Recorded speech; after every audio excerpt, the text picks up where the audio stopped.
साबर श्रीक्षेत्र में चाप खेल प्रबल रौद्र तापरू रक्षा पाइबापी महाप्रभु जगन्नाथ पुरी श्रीक्षेत्र नरेन्द्र पोखरी में चाप खेलुंट एपटे साबर श्रीक्षेत्र में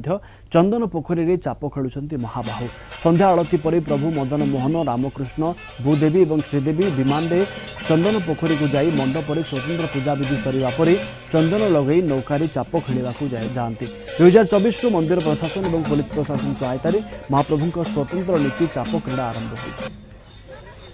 3 वर्ष एठी आरंभ करूछु आओ एठी कोरापुट बासिंदा बा पाखापाखी जो भी अछंती कोरापुट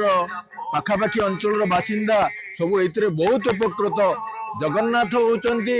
गोटे मनीष भलिया हेला परे तांको ड्रेस सब पिंधिकिना पूरा सजाइकिरी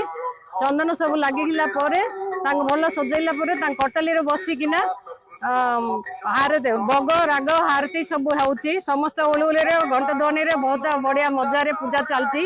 अक्षय तृतीया ठू आरंभ करी रथ अनुकूल है अक्षय तृतीया ठू आम चंदन यात्रा आरंभ है। ए चंदन यात्रा जिते आरंभ है ये मे मास 9 तारिख पर्यंत 21 दिन दीर्घ 20 दिन यहाँ चलो।